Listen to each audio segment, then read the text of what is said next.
মৃত্যু যেন সহজে হয়, আরাম মতো হয়, জানতে না পারি, অজান্তেই যেন মৃত্যু হয়ে যায়, আর কবরে যেন কোনো আযাব না হয়, আর কিয়ামতের দিন যেন হিসাব দেওয়া না লাগে। হিসাব দিয়া জান্নাতে যাওয়া তো কঠিন, আল্লাহর সামনে হিসাব দিয়া যাওয়াটা এটা খুব কঠিন। এইটার জন্য কি বিনা হিসাবে জান্নাতে যাওয়ার ব্যবস্থা আছে কিনা? প্রত্যেক মুমিনই চায় বেহেশতে যাবার ইচ্ছা রাখে, বেহেশতে প্রবেশ করার ইচ্ছা রাখে। বেহেশতে প্রবেশ করবার পারলেই কামিয়াবি, সফল। লা ইয়াস্তাবি আসহাবুন নারি ওয়া আসহাবুল জান্নাহ ওয়া আসহাবুল জান্নাতি হুমুল ফাইজুন। জাহান্নামবাসী আর জান্নাতবাসী কোনোদিন এক সমান না, জান্নাতবাসীরা সফল। এই কথাটা আমার মৃত্যুর সময় যাতে কষ্ট না হয়, কবরে যেন আযাব না হয়, আর আল্লাহর কাছে যেন হিসাব দেওয়া না লাগে, এই তিনটা বিষয় আমার কয়েকদিন থেকে আমার মাথায় আসছে যে এর জন্য কী আমল দিচ্ছেন আল্লাহ রাসূল, আল্লাহ পাক কী আমল দিচ্ছে আমাদেরকে, যাতে তিনটা জায়গায় আসানি পাওয়া যায়। মৃত্যুর সময় যেন কষ্ট না হয়, কবরে কোনো আযাব না হয়, আর হিসাব দেওয়া না লাগে, বিনা হিসাবেই যেন বেহেশতে যাওয়া যায়। এর জন্য দেখলাম 2-3 দিন থেকে দেখতেছি যে এর জন্য কি আল্লাহ পাক কি করতে বলছেন আমাদেরকে, আল্লাহর রাসূল আমাদেরকে কি দিছেন। এর জন্য কিছু আমল দিছে, নিয়মিত আমলগুলো করলে এই তিনটা বিপদ সংকট জায়গায় আল্লাহর সাথে পাবে বান্দা। আল্লাহ নিজে হাতে নিজেই সহায় করবেন। তার মধ্যে একটা হচ্ছে কোরআনে কারিমের মধ্যে কিছু দোয়া শিখাইছেন আল্লাহ তাআলা। এই তিন জায়গায় বাঁচার জন্য কিছু দোয়া আল্লাহ নিজেই শিখাইয়ে দিয়েছেন। এইভাবে আমার কাছে দোয়া করো। মুমিন বান্দা যদি সেই দোয়াগুলা করে তাহলে মৃত্যু সহজ, কবরের আযাব মাফ, হিসাব মাফ। রব্বানা ফাগফির লানা যুনুবানা ওয়া কাফির আন্না সাইয়্যাতিনা ওয়া তাওয়াফানা মাআল আবরার। এই একটা দোয়া শিখাইছেন আল্লাহ তাআলা, যে আমার কাছে এইভাবে দোয়া কর, রব্বানা ফাগফির লানা, হে আল্লাহ, হে আমাদের রব, হে আমাদের প্রতিপালক, ফাগফির লানা, আমি বড় গুনাহগার, আমাকে তুমি মাফ করো। এখন তো আপনাদের আলহামদুলিল্লাহ বয়ান আরম্ভ করছে, এই বয়ানের টাইমে কেউ প্রশ্ন করবেন না, প্রশ্ন করবে থাকলে বাইরে যা করবেন। আর হুজুরকে অনুরোধ করি আপনি প্রশ্ন কোনো উত্তর দেবেন না, এই বয়ানের টাইমে করবেন, বাইরে ট্রাই করবেন। কারণ বয়ানের একটা বয়ান আরম্ভ হয়, তাই একদম প্রশ্ন করে এটা কাটা করে দেয়। গতিকে আমরা আর বয়ানের উত্তর এই টাইমে দিবেন না, আমাদের বাইরে। এই দোয়াটা সবসময় বান্দাকে করতে বলছেন, রব্বানা ফাগফির লানা যুনুবানা, হে আমাদের প্রতিপালক, আমাদের রব, আমি বড় গুনাহগার, আমাকে তুমি মাফ করো। ওয়া কাফির আন্না সাইয়্যাতিনা, আমার অপরাধকে ক্ষমা করো। ওয়া তাওয়াফানা মাআল আবরার, আর তোমার নেক বান্দা, তোমার প্রিয় বান্দাদের সাথে আমাকে মৃত্যু দাও। প্রিয় বান্দাদের মতো, প্রিয় বান্দাদের সাথে, প্রিয় বান্দাদের অনুরূপ আমাকে মৃত্যু দাও। আল্লাহর প্রিয় বান্দাদেরকে আল্লাহ তাআলা কিভাবে মৃত্যু দেন? হাদিসে আসছে আল্লাহ পাক প্রিয় বান্দাদেরকে পিপিলিকায় কামড় দিলে সাদা, এমনি সাধারণ কালা পিঁপড়ায় কামড় দিলে বান্দা যতখানি কষ্ট পায় ততখানি কষ্ট অনুভব করে না, ততখানি কষ্ট বুঝতে পারে না। সাধারণভাবে মানুষ যেরকম ঘুমায় বান্দা জানে না, ঘুমে থেকে উঠার পরে জানে যে আমি ঘুমাইছিলাম, 1.5-2 ঘন্টা ঘুমাইয়া উঠলাম। ঘুমে থেকে উঠার পরে জানে, ঘুমাবার সময় জানে না, কোনো কষ্ট অনুভব হয় না যে আমার আত্মা বাহির হইতেছে, আমার জান বাহির হইতেছে, কষ্ট লাগতেছে, কোনো কষ্ট অনুভব হয় না। ঠিক ওই রকম আল্লাহ প্রিয়দেরকে আল্লাহ পাক ঘুমের মতো মৃত্যু দেন। ঘুমায় যেরকম ওই রকম মৃত্যুবরণ করে, আবার জাগার পরেও বুঝে। আবার যখন জাগে, আল্লাহ যখন আবার জাগাইয়া তুলে, তখন বুঝে ও আমি মরছিলাম, আমি মরছি, আমি তো জানি না আমি মরছি, অনেক সময় পার হয়ে গেছে, লম্বা আরাম করলাম, খুব আরাম কইরা, মানে দীর্ঘ নিদ্রার পরে শরীর মুচড়াইতে মুচড়াইতে যে খুব লম্বা ঘুম হয়েছে, তখন সে জাগে, খুব মাথা ঠান্ডা হয়েছে, মনটা খুব ফ্রেশ হয়েছে। এখন কোথায় বলে উঠো, এখন এইটা তোমার কবরের জায়গা, এখানে। তো এইরকম আরামের মৃত্যু হয় আল্লাহ প্রিয়দের। ওই জন্য আল্লাহ রব্বুল আলামিন আমাদেরকে এই দোয়াটা শিখাইছেন যে এই দোয়াটা তোমরা সবসময় পড়ো, আমার কাছে এইভাবে দরখাস্ত দাও, রব্বানা ফাগফির লানা যুনুবানা ওয়া কাফির আন্না সাইয়্যাতিনা ওয়া তাওয়াফানা মাআল আবরার। আর একটা হাদিসে আসছে যে সব সময় নিয়মিত কালেমা শাহাদাত আর কালেমা তৈয়বা, কালেমায়ে তৈয়বা আর কালেমা শাহাদাত যে ব্যক্তি নিয়মিত পাঠ করবে, বিশেষ করে মৃত্যুর যখন নিকটবর্তী তখন কালেমার শাহাদাত পাঠ করবে, আল্লাহ পাক তাদেরকে এই 3 জায়গায় সহায় করবেন। মৃত্যুর সময় তাদের কোনো যন্ত্রণা হবে না, কবরে কোনো আযাব হবে না, আর হাসরে কোনো হিসাব লাগবে না, বিনা হিসাবে বেঁচতে যেতে পারবেন। আম্মা জান হযরতে আয়েশা রাদিয়াল্লাহু তাআলা আনহা বর্ণনা করেন, আল্লাহর রাসূল সাল্লাল্লাহু আলাইহি সাল্লাম বলছেন, যার জীবনের শেষ বাক্য হবে এই কালেমা, কালেমা তৈয়বা বা কালেমায়ে শাহাদাত, যার জীবনের শেষ বাক্য হবে এই কালেমা, সে ব্যক্তির কোনো হিসাব হবে না। সে ব্যক্তি বিনা হিসাবে, বিনা আযাবে, বিনা যন্ত্রণায় এই দুনিয়া থেকে বের হয়ে জান্নাতে প্রবেশ করবে। ওই জন্য এই কালেমাটা, কালেমায়ে তৈয়বার কালেমায়ে শাহাদাত খুব বেশি বেশি পাঠ করা লাগে। কালেমা তৈয়বা কালেমায়ে শাহাদাত ওজিফা হিসাবে, ওজিফা হিসাবে মানে যেমন আমাদের শেখ মাশায়েখেরা সবক হিসাবে প্রথম 6 তসবিহ দেন, 6 তসবির মধ্যে 1 তসবিহ থাকে কালেমা লা ইলাহা ইল্লাল্লাহ 100 বার, সকালে 100 বার, আবার বিকালে 100 বার লা ইলাহা ইল্লাল্লাহ, আশহাদু আল্লা ইলাহা ইল্লাল্লাহ ওয়া আশহাদু আন্না মুহাম্মাদান আবদুহু ওয়া রাসূলুহু। আর এক হাদিসে আসছে যে ইস্তেগফার নিয়মতে যে ব্যক্তি করবে, ইস্তেগফার আস্তাগফিরুল্লাহ আস্তাগফিরুল্লাহ, যদি না পারে তাহলে আস্তাগফিরুল্লাহ, একদম সহজ।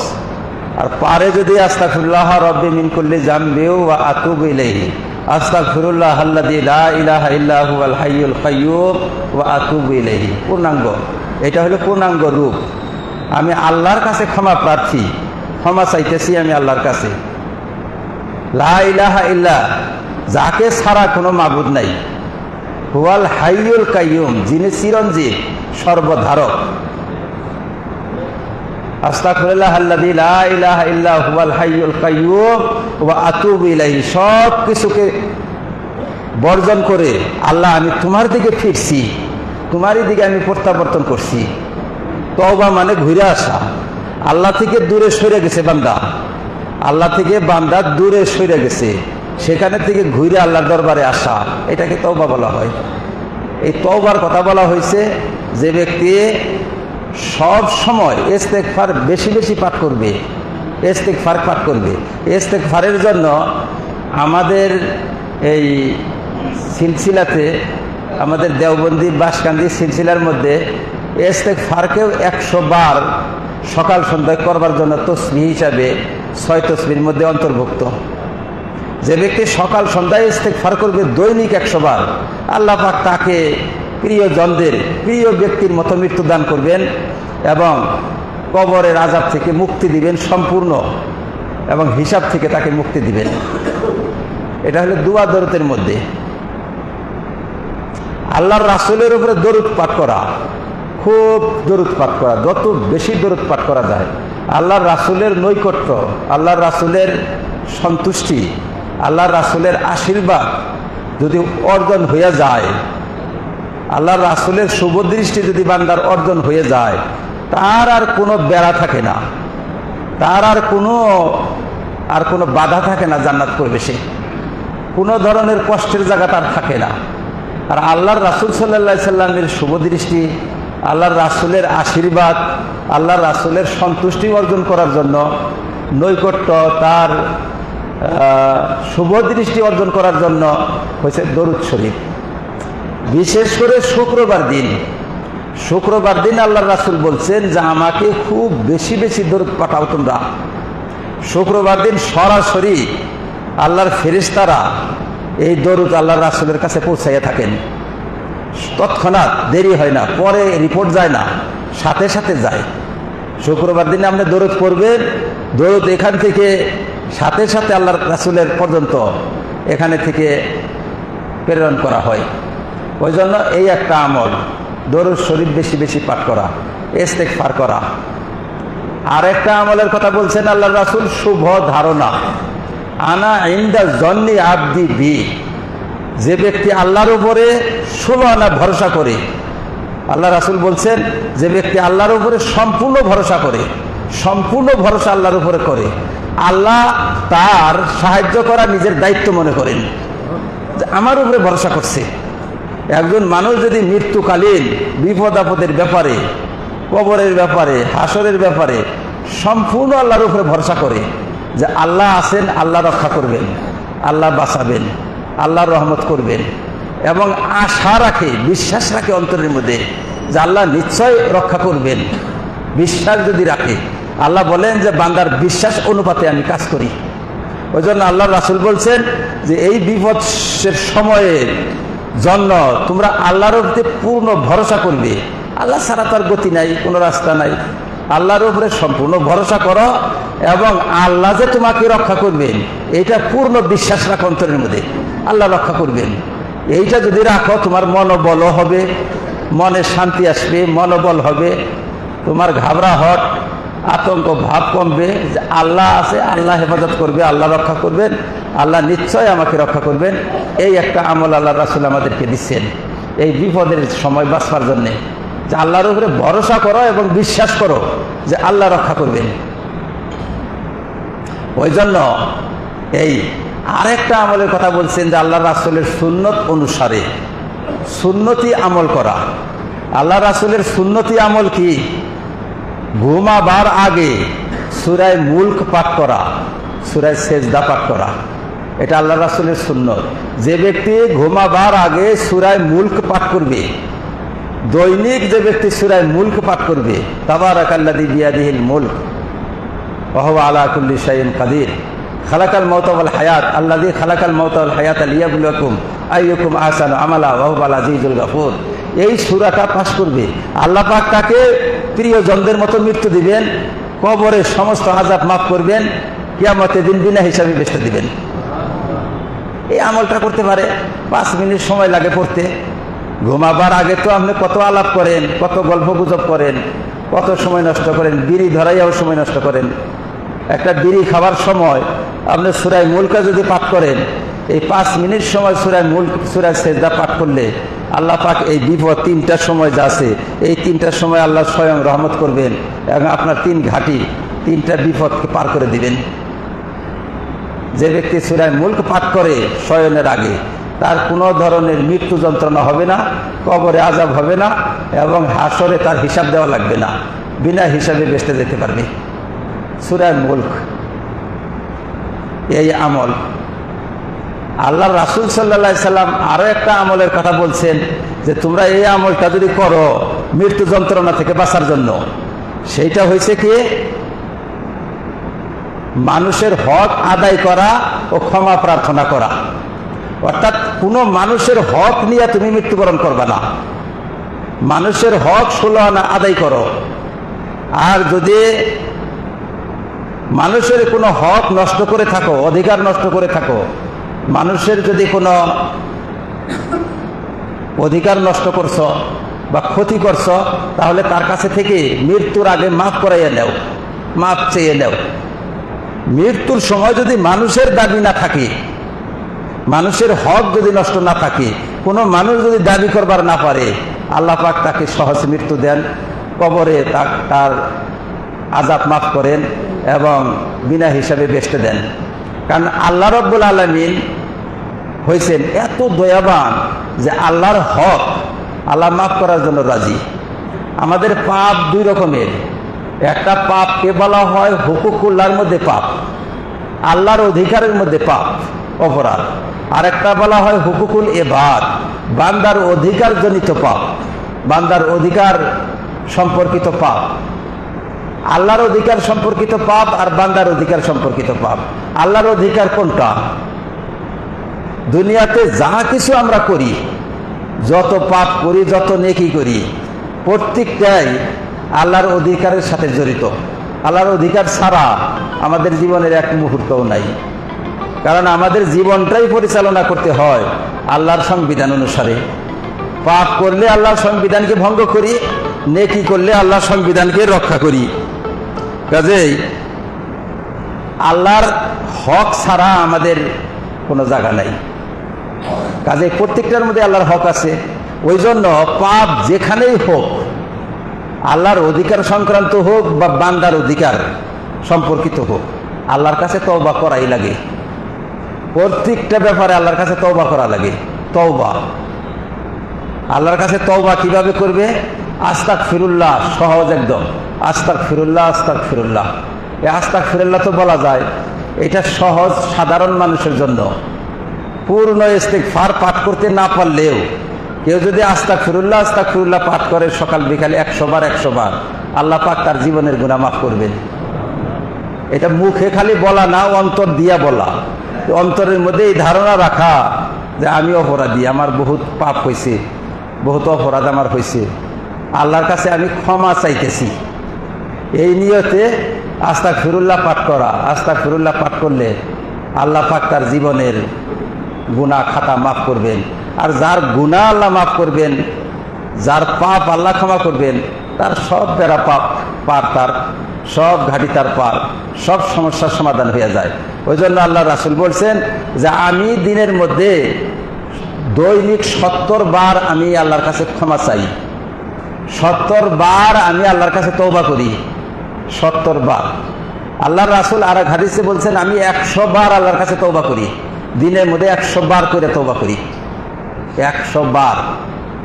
আমরা কয়বার তওবা করি? আমরা সপ্তাহ 15 দিন, মাসেও তওবা করবার পারি না। আল্লাহ রাসূল যার টাকা গুফিরা লাকা মা তাকাদ্দামা মিন যামবিকা ওয়া মা তাআখার, আল্লাহ রাসূল সাল্লাল্লাহু আলাইহি সাল্লামকে আল্লাহ পাক পূর্ব ঘোষণা দিয়েছেন যে আপনার কোনো পাপ নাই, আপনার ভুল হওয়ার আগেই ভুল আপনার মাপ, আপনার পূর্ব পরের সব ভুল আমি মাফ করে দিছি, আপনার কোনো পাপ নাই জীবনে, আপনার ভুল নাই, সব মাপ আমার পক্ষ থেকে। যে নবীর সব ভুল আল্লাহ আগেই ক্ষমার ঘোষণা দিচ্ছেন, সেই নবীর দৈনিক 100 বার করে তওবা করেন। তাহলে আমাদের তওবা করা দরকার।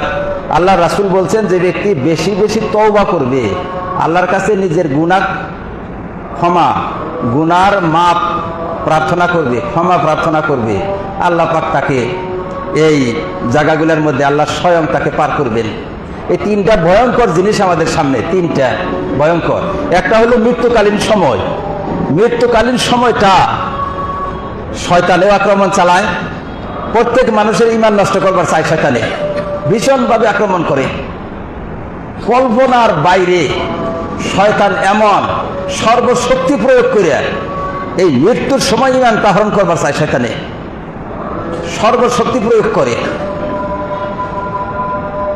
একদিকে দুর্বল মানুষ, দীর্ঘদিনের বেমার আজার, মানসিক শক্তি দুর্বল হয়ে যায়, তখন এই শয়তান বন্ধু বেশে এসে আক্রমণ চালায়। বন্ধু বেশে কিরকম বন্ধু বেশ? নিজের ভাইয়ের বেশে আসে, বাপের বেশে আসে, নিজের পাড়া প্রতিবেশী বন্ধু বান্ধবের বেশে এসে নানান চক্রান্ত দেয়, অসবাসা দেয়, কুমন্ত্রণা দেয়।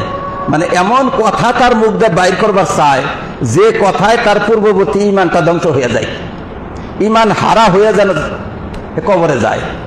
এরকম শয়তানের চক্রান্ত চালায়। শয়তানের শত্রুতা তো নতুন না, সেই ঘোষণা করছে যে আমি তোমার বান্দাকে জাহান্নামে নিয়ে ছাড়বো। আল্লাহ পাক বলছেন যে শয়তান যেটা বলছিল সেটা করতেছে শয়তান। ইল্লা ইবাদাল্লাহিল মুখলাসিন, আল্লাহর খাস বান্দা যারা, তাদের সাথে পারে না, তাদের কাছে যাবার পারে না, তাদের কাছে যাইতে পারে না। সেই জন্য দুনিয়ায় থাকা অবস্থায় নিজের আত্মাকে নিষ্কলুষ করার জন্য চেষ্টা করা লাগে। আত্মা যদি নিষ্কলুষ থাকে, আত্মা যদি পরিশুদ্ধ থাকে, আর আত্মা যদি জিকিরে অভ্যস্ত থাকে, আগে থেকেই জিকিরে অভ্যস্ত যদি আত্মা থাকে, তাহলে মৃত্যুর সময় শয়তান তার কাছে ঘেঁষতে পারে না, অশ্বাসা দিবার পারে না শয়তান। আত্মা নিজেই নিজের হেফাজতের ব্যবস্থা করতে পারে, নিজেই নিজের সুরক্ষার ব্যবস্থা আত্মা করতে পারে। যে আত্মা পরিশুদ্ধ, পবিত্র এবং আল্লাহর জিকিরে অভ্যস্ত। ওই জন্য প্রত্যেক বান্দাকে আল্লাহ রাসূল সাল্লাল্লাহু আলাইহি সাল্লাম জিকিরে অভ্যস্ত হওয়ার জন্য, জিকিরে মানে জিকিরকে নিজের ভিতরে আত্মার মধ্যে ঢুকাবার জন্য বলছেন। জিকির আত্মার মধ্যে থেকে যেন জিকির জারি হয়ে যায়, জিকির যেন জারি হয়। জিকির জাগ্রত হওয়ার অর্থ হয়েছে যে আল্লাহ তাআলা আমাদেরকে যখন দুনিয়ায় পাঠাইছেন, পাঠাবার সময় আমাদের প্রয়োজনীয় বস্তু যা লাগে সব আমাদের মধ্যে ইনস্টল করে পাঠাই দিচ্ছেন, সব দিয়ে দিচ্ছে ভিতরে। ঈমান আমাদের ভিতরে ঢুকাই দিচ্ছেন, আল্লাহর মারিফত আমাদেরকে ঢুকাই দিচ্ছেন, আমাদের আত্মার মধ্যে আল্লাহর জিকিরে ঢুকাই দিচ্ছেন, আমাদের লতিফাগুলোর মধ্যে আল্লাহর জিকির ঢুকাই দিচ্ছেন, ইনস্টল করে দিচ্ছে আগেই। সব কিছু পরিপূর্ণ নিখুঁত বান্দা, বান্দার প্রত্যেকটা লতিফা জিকির করে, বান্দার খাক আব বাত পানি যা কিছু শরীরের মধ্যে আছে সব জিকির করে, বান্দার আত্মা জিকির করে, বান্দার কলব জিকির করে, সব ঠিকঠাক করে দুনিয়ায় পাঠাই দিচ্ছেন আল্লাহ পাক। কিন্তু দুনিয়ার আবহাওয়ায়, দুনিয়ার পরিবেশে আইসা সব তছনছ হয়ে জায়গা, কোনোটাই চলে না। যত সফটওয়্যার ইনস্টল করছে একটাও কাম করে না। ভাইরাস ঢুকে সব তছনছ করে দিছে, ভাইরাসে ভিতরে সব নষ্ট হয়ে গেছে গা। দিলের মধ্যে লক্ষ্য করি, দিল আল্লাহ আল্লাহ বলে না। লতিফার দিকে লক্ষ্য করলে কোনো একটা লতিফা আল্লাহ আল্লাহ বলে না, সব বন্ধ হয়ে গেছে গা, আক্রান্ত হয়ে গেছে গা, ভাইরাসে আক্রান্ত হইয়া সব শেষ, কোনোটাই কোনো কাম করে না। এখন নতুন ভাবে ভাইরাস মুক্ত কইরা আবার এই প্রোগ্রামগুলো চালু করা লাগে। এই প্রোগ্রামগুলো যদি চালু হয়ে যায়, মানুষের কল্প জারি হয়ে গেল, আত্মা জারি হয়ে গেল, লতিফা জারি হয়ে গেল, আল্লাহর সাথে কানেকশন হয়ে গেল। যে কানেকশন দিয়ে আল্লাহ পাক দুনিয়াতে পাঠাইছিলেন, কানেকশন দিয়ে পাঠাইছেন আল্লাহ পাক, পরিপূর্ণ একটা কম্পিউটার যখন বিক্রি হয়েছে, তখন একদম নিখুঁত কম্পিউটার বিক্রি হয়েছে, সব কিছু ঠিকঠাক করে, আর মধ্যে কোনো অভাব নাই, একদম পূর্ণাঙ্গ তোমার হাতে তুলে দেওয়া হয়েছিল। কিন্তু তুমি এটাকে অপব্যবহার করে তোমার মোবাইল, তোমার কম্পিউটার, তোমার ল্যাপটপকে তুমি অকেজো করে ফেলাই দিছ, কাজ করে না, কোনো ফাংশন লেস হয়ে গেছে গা, ফাংশন দেয় না। এখন এটাকে ঝাইরা জুইরা নতুন করে আবার বান্ধা লাগে, ঝাইরা জুড়ে আবার নতুন করে যদি বাঁধতে পারো, যদি আল্লাহর সাথে কানেকশন করতে পারো, তাহলে তুমি পার হয়ে যাবা। ওই জন্য আমাদের সামনে তিনটা ভয়ঙ্কর সময়। একটা হলো মৃত্যুকালীন সময়, মৃত্যুটা ইমানের সাথে হওয়া লাগবে। মৃত্যুরা কালেমা লা ইলাহা ইল্লাল্লাহ মুহাম্মাদুর রাসূলুল্লাহর সাথে মৃত্যু হওয়া লাগবে। আর মৃত্যুর সময় যেন যন্ত্রণা না হয়, এটা হলো বান্দার কামিয়াবি। 2 নম্বর কবর। কবর ভয়ঙ্কর এক জায়গা, যেখানে কেউ থাকবে না, ভয়ঙ্কর জায়গা। নাকির মুনকারকে দেখলেই মানুষ বাঁচবে না, ভয়ঙ্কর আকৃতি, ভয়ঙ্কর তার চেহারা। নাকির মুনকার আসবে গদা হাতে নিয়ে, হাতুড়ি, লোহার হাতুড়ি নিয়ে, লৌহ দণ্ড হাতে নিয়ে আযাবের ফেরেশতা ঢুকতে আইসে বান্দার পিলা শুকায় যাবে গা দেখার পরে। এই যে ভয়ঙ্কর একটা ব্যাপার, এই জায়গার মধ্যে কে হেফাজত করবে তোমার, কে তোমাকে রক্ষা করবে? আর হাসর প্রান্তরে এক জায়গায় একদিকে জাহান্নাম দাউ দাউ করতেছে, আর এক জায়গায় জান্নাত, জান্নাতের ফুল মলে ভরা, জান্নাতের হুর গিলে মানে ভরা শান্তি ধাম। আর একদিকে হয় তুমি এখন হিসাব দিয়া যদি পাস করতে পারো, তুমি জান্নাতে চলে যাবা, আর হিসাবে আটকা বললে, হিসাবে যদি আটকা যাও, এই জাহান্নামে যাওয়া লাগবে। উকিল নাই, কোনো উকিল পাওয়া যাবে না, সহায়ক পাওয়া যাবে না, বুদ্ধি পরামর্শ দেওয়ার জন্য, সহায় করাবার জন্য কোনো স্মারকপত্র, কোনো মানুষের সহায়, কোনো কিছু পাওয়া যাবে না। আল্লাহ রাব্বুল আলামিনের সামনে দাঁড় হইয়া তোমার জীবনের হিসাব দেওয়া লাগবে। এক ভয়ঙ্কর মুহূর্ত, এই মুহূর্তগুলোর থেকে কিভাবে আমরা বাঁচতে পারি, এর জন্য আল্লাহ রাসূল সাল্লাল্লাহু আলাইহি সাল্লাম আমাদেরকে কিছু আমল দিছেন, আমল বাতাইছেন। এই আমলগুলা সবটি আমল একটা বান্দা না করলেও কমসে কম একটা আমল যদি একটা বান্দা করবার পারে, একটা আমলের উপরে যদি থাকতে পারে, ইনশাআল্লাহ সেই বান্দা এক আমলের বিনিময়ে এই তিন জায়গা অজানিত ভাবে পার হয়ে যাবে। বান্দা জানবে না যে মৃত্যু হয়ে গেছে। আবার জায়গা হিরা কবু আচ্ছা আমি মরছিলাম, আমি তো জানি না আমি মরছিলাম, আমি দীর্ঘদিন ঘুমাইছিলাম, ঘুমে থেকে উঠবে বান্দা তখন বুঝবে যে আমি মারা গেছিলাম। মৃত্যু যন্ত্রণা ও নিজেই জানবে না। আর কবর কিভাবে পার হয়ে গেছে, কবরে থেকে যখন ডাক দিয়া তুলবে,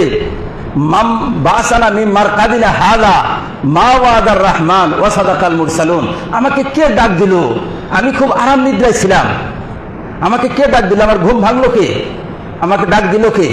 ফেরেশতা বলবে হাজা মাওয়াদার রহমান, এটা সেই দিন যে দিনের কথা তোমাকে বারবার বলা হয়েছিল, যে দিনের জন্য তুমি সারা জীবন মেহনত করছো, সারা জীবন ইমান সারা জীবন আমলের ফিকির করছো, সেই দিন আগত উপস্থিত, সেই দিন হাজা মা ওয়াদার রহমান ওয়া সাদাকাল মুরসালুন। আর নবীগণ সত্য কথা বলেছিলেন, নবীগণ যা বলেছিলেন তাই আজকে তুমি এখানে দেখতে পাবে। ঘুমে থেকে উঠবে বান্দা, কবরের আযাব জানলই না, কবরের আযাব জানলো না, পার হয়ে গেছে কবর। হে ঘুমে থেকে উঠবে, উঠার পরে ওয়াইলা রব্বিহিম, আল্লাহর দরবারে উপস্থিত হবে সে ব্যক্তি। এক একজন এক এক প্রকারে যে আল্লাহর সামনে উপস্থিত হবে, হিসাব শুরু হয়ে যাবে। আল্লাহর নবী সাল্লাল্লাহু আলাইহি সাল্লাম বলছেন যে বিনা হিসাবে বেহেশতে যাওয়ার জন্য বলছে আমার উম্মতের ভিতরে থেকে 70,000 মানুষ, তাদের কোনো হিসাব হবে না। 70,000 মানুষ বিনা হিসাবে যাবে, 70,000 মানুষ বিনা হিসাবে যাবে। হযরত ওমর রাদিয়াল্লাহু তাআলা আনহু বলছেন, ইয়া রাসূলুল্লাহ, আপনার উম্মত থেকে যদি 70,000 মানুষ বিনা হিসাবে যায়, তাহলে তো ওখানে নম্বরই পাওয়া যাবে না। 1 কোটি কোটি মানুষ, যেখানে কোটি কোটি মানুষ, সেখানে যদি 70,000 বিনা হিসাবে যায়, তাহলে নাম্বারই আসবে না, কোনো নাম্বারই আসবে না। আমরা আর একটু বাড়াই দেন, একটু বেশি বাড়ান, পাশ করান একটু। আল্লাহ রাসূল সাল্লাল্লাহু আলাইহি সাল্লাম হাত তুললেন আল্লাহর কাছে, হাত তুলে বলছেন যে হে আল্লাহ, 70,000 আমার উম্মতের জন্য যথেষ্ট হয় না, কোটি কোটি উম্মত, তার মধ্যে 70,000 যদি বিনা হিসাবে যায়, তাহলে এর নাম্বারই তো পড়বে না, দেশে একজন করে।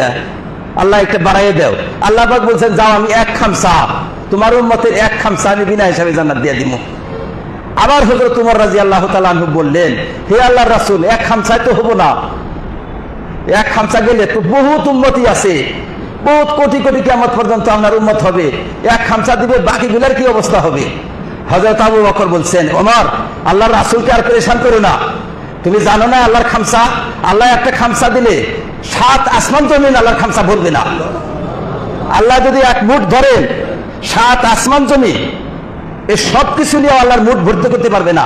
আল্লাহ যদি 1 মুষ্টি উম্মতে মুহাম্মাদিয়াকে বিনা হিসাবে বেহেশতে যায়, আমরা সব বিনা হিসাবে যাবার পারবো।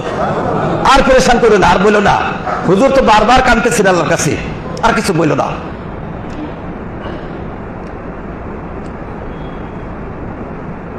তখন হযরতে ওমর রাদিয়াল্লাহু তাআলা আনহু নিশ্চুপ হন, খামোশ হন।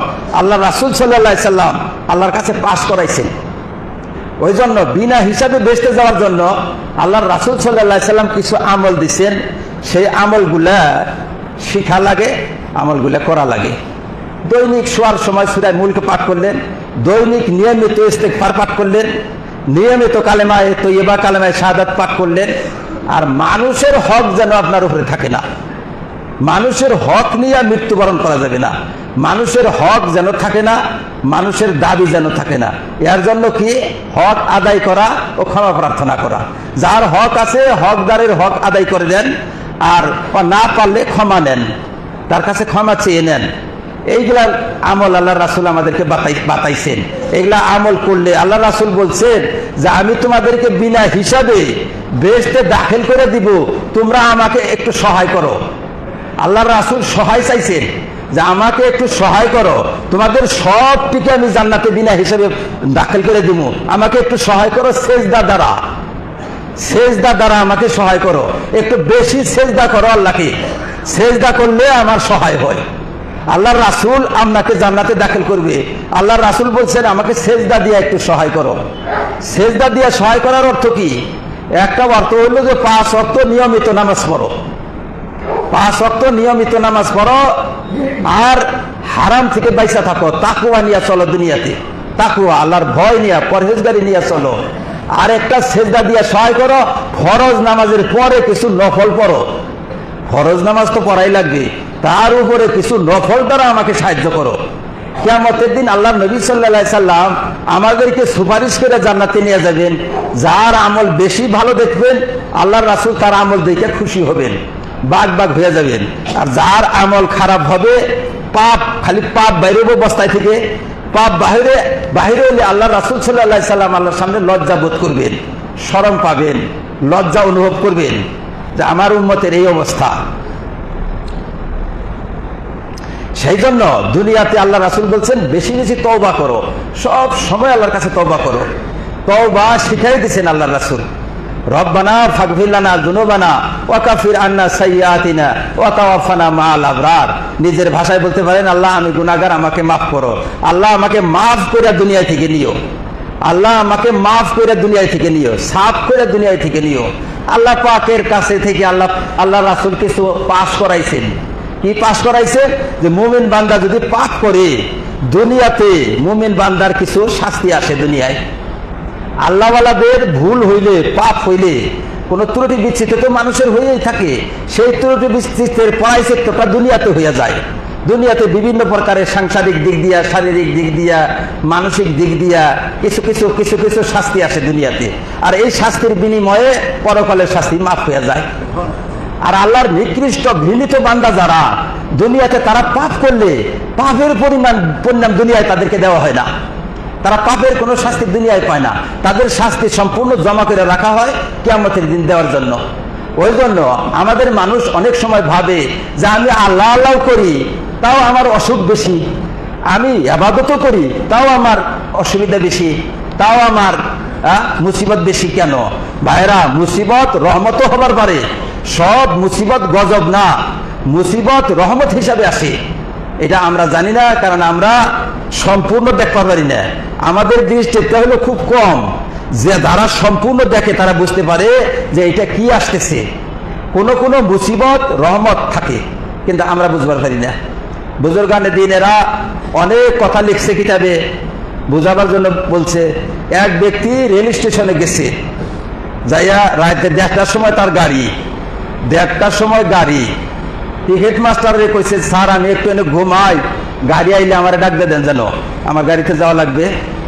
গাড়ি আইছে, টিকিট মাস্টারের মনে নাই, আর ডাক ডুক দেয় নাই। গাড়ি যাওয়ার পরে চৈতন পাইছে, কইছে স্যার গাড়ি আসছিল না, বলে গাড়ি আসছে, আবার গেছে গাড়ি, আমার তো মনে নাই ডাক দেবার জন্য। তাইলে খুব কষ্টের ব্যাপার হইলো, সারা রাত জাগলাম গাড়ির জন্য, যে গাড়িতে ওঠার জন্য সারা রাত প্ল্যাটফর্মে পড়ে রয়েছি মশার মধ্যে, সেই গাড়ি ছুটে গেল। এটা তো বিরাট বড় মুসিবত আমার। আল্লাহ বলছেন মুসিবত না রহমত তুমি জানো না, তো পরে টের পাবা মুসিবত না রহমত। এক দেবার পরেই খবর আইলো গাড়িটা টাউন থেকে বাইরে বিরাট খারাপ ভাবে অ্যাক্সিডেন্ট হয়ে গেছে। গাড়িটা টাউন থেকে বাইরে হয়ে যায়, খুব খারাপ ভাবে অ্যাক্সিডেন্ট হয়েছে, দুর্ঘটনা জড়িত হয়েছে, দুর্ঘটনাগ্রস্ত হয়েছে। তখন এই ব্যক্তি বললো যে আল্লাহ তুমি আমাকে বাঁচাইছো, আমাকে রহমত করছো তুমি। এই গাড়িতে যদি আমি থাকতাম তাহলে আমার ছেলে মেয়ের সাথে আমার আর দেখা হইতো না। আমি যে গাড়িতে উঠি নাই, আমি সব মুসিবত থেকে বাঁচলাম। কাজেই দেখতে একটা দেখা যায় মুসিবত, ওইটা কি মুসিবত না রহমত আমরা জানি না। ওই জন্য আল্লাহ রাসূল সাল্লাল্লাহু আলাইহি সাল্লাম বলছেন যে আল্লাহর প্রত্যেকটা ফয়সালার উপরে বান্দা যদি সম্পূর্ণ সন্তুষ্ট থাকে এবং এই কথা বলে, আল্লাহ তুমি যা করো ভালো, নিশ্চয় এর মধ্যে কোনো মঙ্গল আছে, সেই জন্য তুমি এইটা করছো, ওই বান্দাকে আল্লাহ বিনা হিসাবে বেচতে দিবেন। আল্লাহর প্রত্যেকটা ফয়সালায় সন্তুষ্ট থাকতে হবে। 3টা জায়গায় সন্তুষ্ট। একটা হয়েছে কোনো নিয়ামত হারাইয়া গেছে, কোনো অভিযোগ আল্লাহর উপরে করা যাবে না, বেজার হওয়া যাবে না। আল্লাহকে বলতে হবে আল্লাহ নিশ্চয় এর মধ্যে কোনো মঙ্গল আছে, ওই জন্য আমার এটা হারাইলো, আমার নিয়ামত হারাই গেছে। মুসিবত আসলে, বিপদ আসলে, কষ্টের সময় আল্লাহর উপরে দৃঢ় বিশ্বাস রাখতে হবে যে আল্লাহ আমার হেফাজত করবেন, নিশ্চয় এর মধ্যে কোনো মঙ্গল আছে, সেই জন্য এটা হয়েছে। আল্লাহর ফয়সালা প্রত্যেকটাই বান্দার জন্য ভালো, প্রত্যেকটাই ভালো, এই বিশ্বাস রাখতে হবে। তার বিপদ 2 রকমের, একটা হলো নিজের মুসিবত আসা, আর একটা হলো নিয়ামত হাতছাড়া হইয়া যাওয়া। এই 2 জায়গায় অটুট থাকতে হবে। আর যদি দুনিয়াতে কোনো আপনার কোনো শারীরিক মানসিক আর্থিক ক্ষতি হয়, তখন আপনি ওখানে দৃঢ় থাকতে হবে, আল্লাহর ফয়সালার উপরে সন্তুষ্ট থাকতে হবে। এই আমলটা যদি আপনি করতে পারেন, আপনাকে বিনা হিসাবে আল্লাহ বেচতে দিবেন। আল্লাহর জান্নাতে যাওয়ার জন্য কি আমলটা, এক সময় হযরত আশরাফ আলী থানভী রহমাতুল্লাহ আলাইহির নিকটে মুফতি শফি রহমাতুল্লাহ আলাইহি তাকি উসমানী সাহেবের আব্বা একদিন গেছেন, উনার আব্বা আবার উনার নিয়ে গেছে বয়াত করার জন্য। বয়াত হওয়ার আগে হযরত মুফতি শফি সাহেব বলেন, হুজুর আমি তো দুর্বল মানুষ আর খুব ব্যস্ত মানুষ, আমি শুনছি যে তাসাউফের মধ্যে অনেক সাধনা করা লাগে, জিকির আজকার খুব করা লাগে, রাত জাগা লাগে, আমি তো এটা পারবো না, আমি বয়াত হওয়ার পরে তো এগুলো পারবো না, আমার জন্য সম্ভব না। হযরত আশরাফ আলী থানভী রহমাতুল্লাহ আলাইহি বলছেন যে শক্তিশালী আর যারা ব্যস্ততাহীন মানুষ, শক্তিশালী সবল মানুষের জন্যই আল্লাহ শুধু জান্নাত বানাইছেন, আল্লাহ দুর্বলের জন্য জান্নাত বানায় নাই। আল্লাহ ইসলামটা করে সবল মানুষের জন্য দিছেন না সবল দুর্বল উভয়ের জন্য দিছে? সবের জন্য দিছে। আল্লাহ তো প্রত্যেক মানুষের জন্য দিছেন জান্নাত, আল্লাহর ইসলাম প্রত্যেক মানুষের জন্য আল্লাহ পাক দান করছেন। তারপরে বললেন জান্নাতে যাওয়ার রাস্তা কতটা, যতটি মানুষ ততটি রাস্তা, প্রত্যেক ব্যক্তির সামর্থ্য অনুসারে, শক্তি সামর্থ্য সময় অনুসারে আমল ইসলামে দিচ্ছে। তুমি যে শ্রেণীর মানুষ, যেরকম তোমার ব্যস্ততা, তোমার যেরকম শরীরের দুর্বলতা, ওই অনুপাতে আল্লাহ রাসূল তোমাকে আমল বাতলাইছে, তুমি সেই আমলটা জান্নাতে যাবার পারবা। তোমার রাস্তা এলকা রাস্তা, ওইটা ফ্রি, তোমার হাই রোড, এই ফ্রি রাস্তা দিয়ে তুমি জান্নাতে চলে যেতে পারো। কাজেই মানুষের ধারণা করে যে আমার দ্বারাই হবে না, প্রত্যেকের দ্বারাই হবে, আমার দ্বারাই হবে না, আমি ব্যস্ত, আমি দুর্বল, আমি রোগী।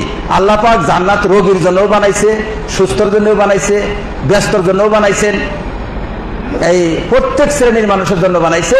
ওই জন্য প্রত্যেক শ্রেণীর মানুষের জন্য সেই অনুপাতে আমল আল্লাহ রাসূল দিচ্ছেন। আপনি শুধুমাত্র অন্তরের মধ্যে দিয়ে এই বিশ্বাসটা রাখতে পারবেন না যে যত বিপদ আছে আল্লাহ আছে, যত বিপদ আছে আল্লাহ আছে। এইটার জন্য কি সবলতা লাগবে? এর জন্য কি ফুরসতের দরকার? এর জন্য কি অবসরের দরকার? তোমার অবসর নাই, তুমি অন্তরের মধ্যে পোষণ করবা যত বিপদ আছে আল্লাহ আছে। এই কথা যে ব্যক্তি অন্তরের অন্তঃস্থলে পোষণ করে, আল্লাহ পাক তাকে বিনা হিসাবে বেচতে দিবেন। যত বিপদ আছে, যত মুসিবত আছে, আল্লাহ আছে, এইটা তুমি পারবা না কেন? এটার জন্য তো কোনো সময়ও লাগে না, এটার জন্য তো কোনো সাধনা লাগে না। ঠিক তেমন আল্লাহ রাসূল সাল্লাল্লাহু আলাইহি সাল্লাম বলছেন, প্রত্যেক ব্যক্তির অবস্থা অনুসারে আমল আল্লাহ রাসূল দিচ্ছেন। তুমি যে শ্রেণীর মানুষ, যে অবস্থার মানুষ, তোমারও আমল আছে।